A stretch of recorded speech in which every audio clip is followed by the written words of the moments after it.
Salut les Simone, j'espère que vous allez bien. On se retrouve cette semaine. On parle beaucoup de confiance en soi, on parle beaucoup de mindset, mais rarement on va parler de schémas invisibles qui nous piègent dans nos relations au travail ou dans la sphère personnelle et qui viennent freiner notre évolution. Donc aujourd'hui, j'aimerais vous faire découvrir ou approfondir avec un autre regard pour celles qui ont déjà entendu parler de ce concept, le triangle de Karpman, pour comprendre ses dynamiques, pour comprendre un petit peu son fonctionnement. Et je vais bien sûr vous expliquer comment est-ce qu'on peut sortir de ces rôles qui nous freinent dans notre carrière. Donc parce qu'il faut quand même comprendre que parfois, ces dynamiques qui sont pas visibles, elles sont vraiment invisibles, ça nous freine plus que notre CV ou nos compétences. Donc, qu'est-ce que c'est déjà que le triangle de Karpman, pour mettre un petit peu de contexte? Donc, c'est le psychologue qui s'appelle donc Stephen Karpman, qui a décrit en 1968, donc c'est pas si vieux que ça, le triangle dramatique, donc un triangle vraiment au sens propre du terme, qui est un modèle donc, qui illustre comment est-ce qu'on peut osciller des fois entre les trois rôles dans un conflit, c'est-à-dire on va avoir un rôle soit de sauveur, soit de persécuteur, soit de victime. Et donc, on peut osciller comme ça entre ces trois rôles. L'idée, c'est d'essayer d'imaginer un petit peu un jeu de rôle où, même sans vous en rendre compte, on passe notre temps en fait à changer de costume. Donc, parfois, on va être la sauveuse, donc on va être celle qui dit oui à tout le monde et qui va s'épuiser à aider tout le monde, sauf elle-même, bien sûr. Sinon, c'est pas rigolo. Parfois, on va être, en posture de victime. Donc là, c'est plutôt quand on se dit que c'est trop dur, j'ai pas le choix, et cetera. Et parfois, on va endosser le costume de la persécutrice. Donc là, c'est quand on finit par, en général, râler, s'exaspérer ou, s'énerver parce qu'on va juger qu'on a trop accumulé, et que quand même les autres, ils auraient pu le remarquer. Est-ce que ces rôles-là, ça vous parle? Je pense que oui, à mon avis, on est quand même beaucoup à être concernés et c'est tout à fait normal. Il faut comprendre que la force de ce triangle, c'est qu'il met en lumière des dynamiques qui sont invisibles et qui nous bloquent dans nos relations et souvent dans nos propres choix professionnels, en fait. Et ça nous épuise et ça nous enferme. Et quand on comprend ça, bah, c'est comme si on retirait des lunettes qui sont complètement déformantes et qui nous empêchent d'y voir clair. Et là, les portes, elles peuvent commencer à s'ouvrir différemment. Donc pour vous expliquer un petit peu tout ça dans ce podcast, pour, essayer de voir un petit peu plus loin et vous amener à une compréhension un petit peu plus poussée, je vais essayer déjà de vous expliquer un petit peu, bah, les 3 rôles, de vous montrer puis surtout d'illustrer, ces rôles, à quoi ça correspond, dans votre vie professionnelle et personnelle. Comment ces rôles, ils peuvent bloquer vos choix professionnels et c'est quoi les pistes de sortie que je peux vous amener, que je peux vous suggérer. Une fois de plus, il peut y en avoir, beaucoup d'autres, mais voilà, c'est déjà de vous apporter un premier pas avec, des premières pistes de réflexion. Donc déjà au niveau des rôles, je vais vous donner, comme je vous ai dit, des exemples concrets. Moi, j'ai fait le choix en travaillant, l'écriture là sur l'explication du triangle de Karpman, de ne pas me focaliser que sur le professionnel parce que je pense qu'on est, toutes impactées aussi par le personnel. Parce que ce qui est un frein dans notre vie professionnelle, il y a forcément un reflet qui est identique dans nos vies perso. Et moi, je dis souvent en début de bilan de compétences qu'on ne peut pas faire un bilan sans aller aussi sur la sphère personnelle. Ça n'a aucun sens. C'est comme faire du vélo en pédalant que d'un seul côté. En fait, ça fonctionne pas. Donc, pour qu'il y ait un équilibre dans la vie, il faut regarder l'environnement dans sa globalité. Sinon, on va prendre la mauvaise direction, alors que sur le papier, ça semble être la bonne voie, la bonne direction, mais ça fonctionne pas dans nos vies respectives et on comprend pas pourquoi. Et comme j'aime à le dire, c'est comme si je vous disais, vous laissez pas vos valises de valeurs au pied de la porte quand vous rentrez chez vous le soir. Forcément que si vous les avez au travail, vous les avez à la maison. Vous changez pas non plus donc totalement de façon de communiquer et de raisonner avec votre entourage entre le bureau et la maison. Donc concrètement, maintenant, je vais vous dire comment ça se traduit ces rôles. Comme je vous ai dit, il y a 3 rôles. Il y a le rôle de la sauveuse, donc là, c'est la collègue qui va dire, toujours oui pour prendre toujours plus de dossiers et qui va finir épuisée au final. Je vais vous donner donc des exemples concrets. Donc là, un exemple, ça peut être: «Bah non, je peux pas laisser ma collègue comme ça, en plus, c'est les clients qui vont en pâtir après, faut bien que je l'aide à terminer ses dossiers». Ensuite, vous avez un deuxième rôle qui va être plutôt un rôle de victime. Donc le rôle de la victime, c'est celle qui pense que de toute façon, il n'y a jamais rien qui changera, que c'est trop compliqué, qui va subir son manager, sa charge de travail, et cetera. Donc là, un exemple que je peux vous donner, c'est de toute façon, ils font jamais rien, ça fait des années que c'est n'importe quoi et personne ne fait rien. Ou alors, non, mais c'est pas la peine, il comprend rien, il est dans sa tour d'ivoire en haut et il comprend pas ce qu'on vit au quotidien en face, avec les clients. Voilà, là, typiquement, on est dans une phrase de quand on est en posture de victime. Et puis, vous avez le troisième rôle qui est le rôle de la persécutrice. Donc ça, c'est celle qui, que je connais particulièrement bien d'ailleurs, hein, qui finit par exploser, ou des fois critiquer. Alors là, moi, j'ai plutôt explosé, hein, clairement. Chacun son truc, hein, mais moi, c'est plutôt explosé, faute d'avoir posé ses limites avant. Faut savoir que moi, pendant plus d'1 an et demi, tant que j'avais pas un peu plus travaillé cette compétence-là, j'avais posé sur ma porte, je vous en parlerai, je pense, dans un podcast, mais moi, j'avais posé sur ma porte, aujourd'hui, tu poses tes limites, tu acceptes de ne pas plaire à tout le monde. Donc, vous voyez, c'est pas parce qu'on explique des choses qu'on n'est pas soi-même concerné. Il faut bien comprendre que on est toutes impactées, alors soit des fois plus dans un rôle que dans un autre, ça c'est vrai, mais on va toutes être impactées à un moment donné dans notre vie. Et des fois, il y a des choses qui sont plus difficiles à travailler. Donc, l'idée, c'est vraiment de vous apporter quelque chose qui va vous aider dans votre vie au quotidien sans vous donner une injonction sur le fait de changer. Donc, quand on est en rôle plutôt de persécutrice, bah là, on peut des fois exploser en disant de toute façon, vous me fatiguez tous à pas prendre vos responsabilités, vous êtes incapable de tout gérer tout seul. Donc, ce que je veux souligner ici quand même, c'est que, comme je vous ai dit, on peut naviguer entre ces rôles selon les situations, voire même, en général, ce qui se passe, c'est qu'en fait, on passe de l'un à l'autre. En général, on fait les trois. C'est pas pour rien que c'est le triangle. C'est que c'est un triangle fermé, en fait. Et donc, ça nous fait passer donc de l'un à l'autre au fur et à mesure du conflit. Selon là où vous en êtes dans le conflit, vous n'êtes pas dans le même côté du triangle. Maintenant, c'est comment ces rôles, ils bloquent les choix, professionnels, enfin nos choix professionnels et je vous ferai, la parenthèse après sur la sphère personnelle. Bah, l'exemple pour la sauveuse elle va avoir par exemple du mal à négocier son salaire.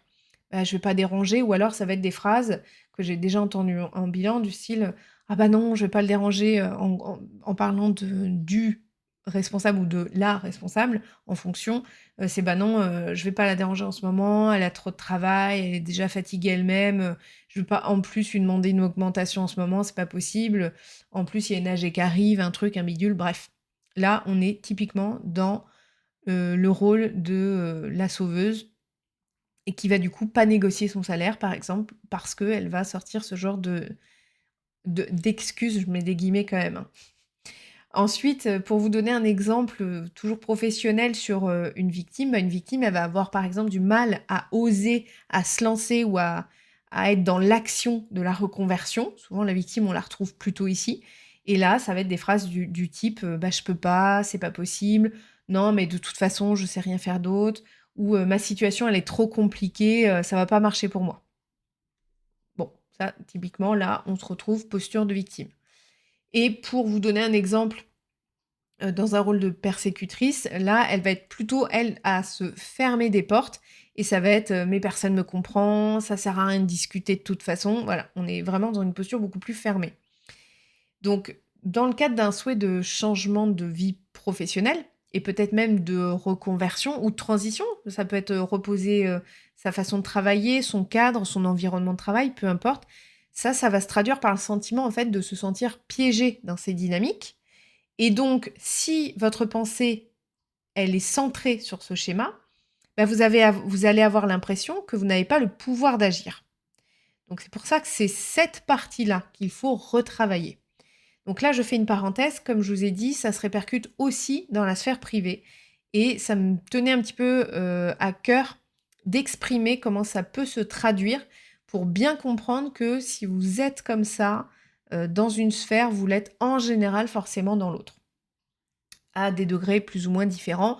On s'emporte moins peut-être au travail, mais on peut s'emporter quand même, hein, rien n'est impossible donc mais voilà, il y a peut-être que vous pondérez un petit peu votre façon d'être, mais il n'empêche qu'en général, c'est toujours quelque chose qui se traduit dans toutes les sphères. Donc pour la posture de sauveuse, là, ça va être, les personnes, les femmes que vous entendez, la copine qui va vous dire: «Bah, de toute façon à la maison, C'est en général, de toute façon, c'est moi qui prends en charge les devoirs des enfants, même si je suis fatiguée, parce que si je le fais pas, de toute façon, ça va mal tourner.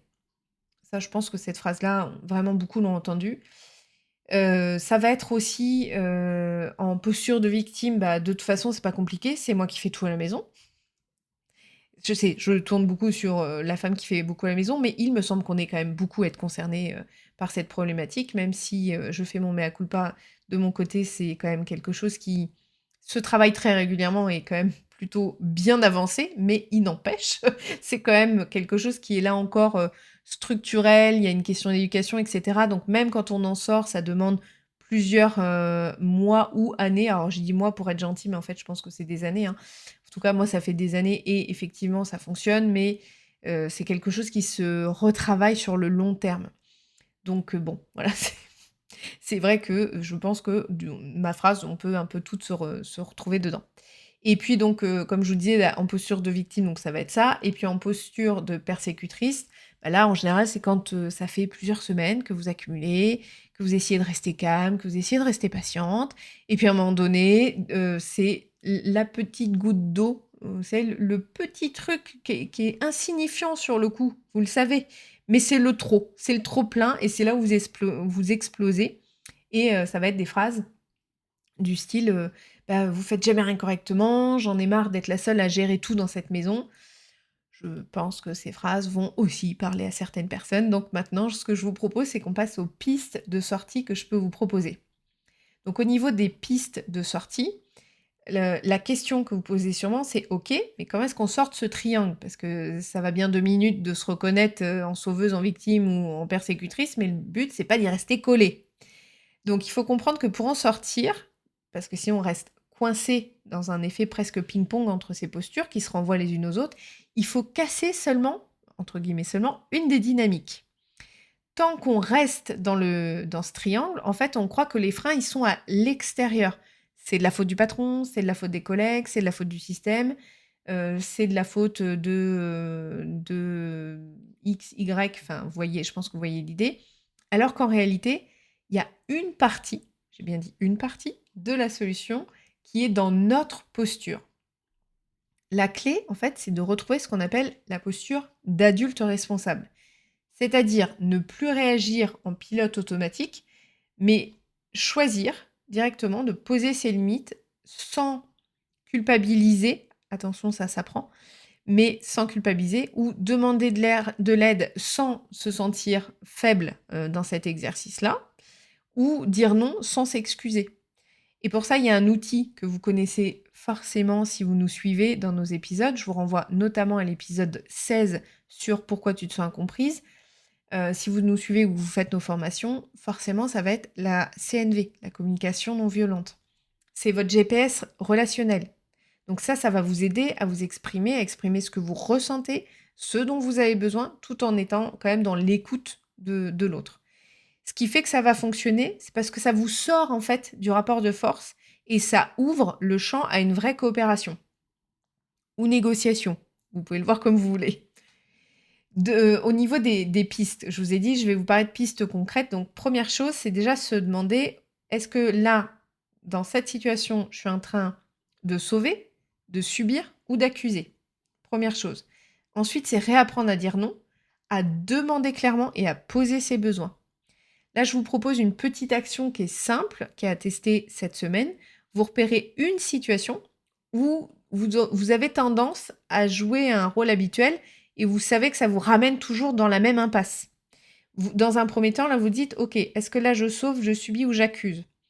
Et parce que c'est important de le comprendre, je vous le répète assez souvent, mais c'est important, on n'agit pas sur une chose qu'on ne conscientise pas.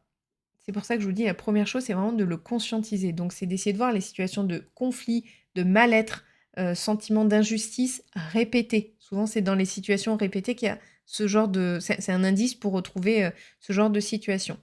Et essayez seulement une chose différente. Ça peut être dire non gentiment, ça peut être demander un délai, ou ça peut être exprimer un besoin. J'ai besoin de... Et vous exprimez le besoin. Mais je vais vous donner des exemples. Vous allez voir que même un petit pas de côté, ça peut complètement transformer la dynamique, puisqu'à partir du moment où vous changez de posture, vous changez forcément aussi la réception de la personne en face et donc sa façon de vous répondre. Je vais donner maintenant concrètement des exemples pour chaque.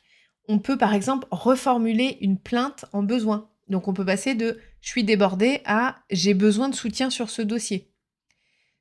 Donc ça c'est sur mon exemple de dossier de tout à l'heure. On peut aussi dire donc bah voilà, je comprends que tu sois débordée et je peux t'aider. Je peux t'aider pendant 1 heure aujourd'hui. Par contre, je pourrais pas prendre l'ensemble de tes dossiers.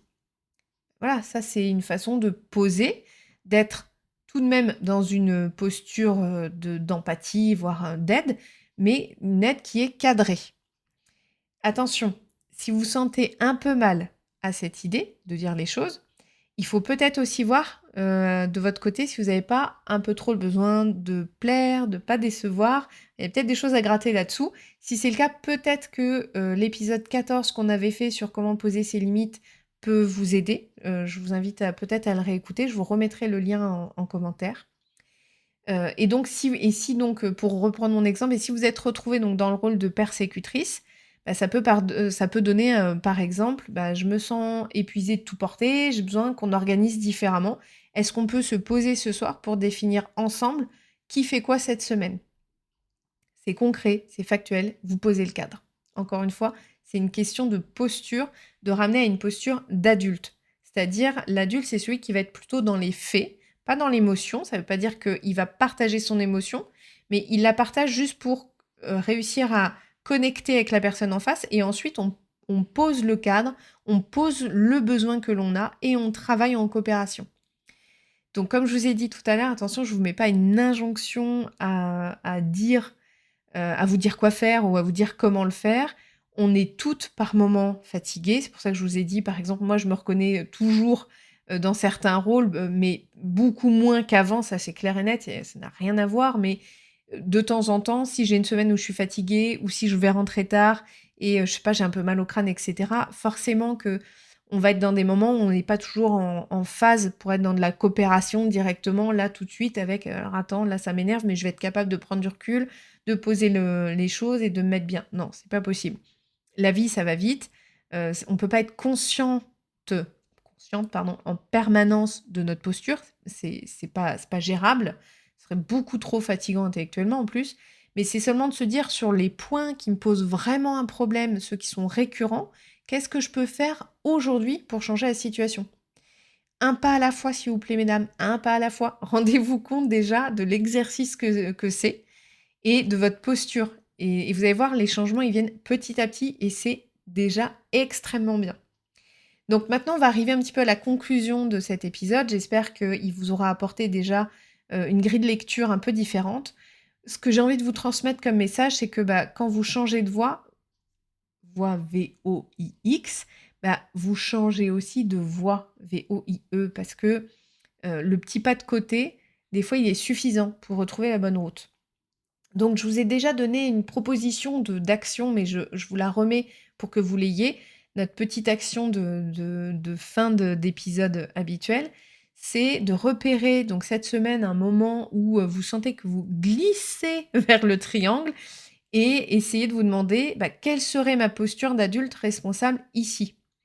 Vous n'êtes pas obligé de le faire en vrai, mais déjà de l'identifier et d'essayer déjà mécaniquement dans votre tête de réaliser l'exercice. Commencez tout doucement parce que je vous assure que on a beau le dire et le répéter, ça n'est pas si simple que ça de réapprendre à communiquer correctement. C'est un exercice et c'est une habitude à prendre. Et enfin, retenez ça, c'est qu'on n'a pas besoin de sauver tout le monde, on n'est pas non plus condamné à subir, et on n'a pas non plus besoin d'exploser pour être entendu. On peut aussi apprendre à se positionner autrement, et ça change tout. Sur ce, je vous souhaite une très très belle semaine, et je vous dis à très bientôt. Ciao, ciao.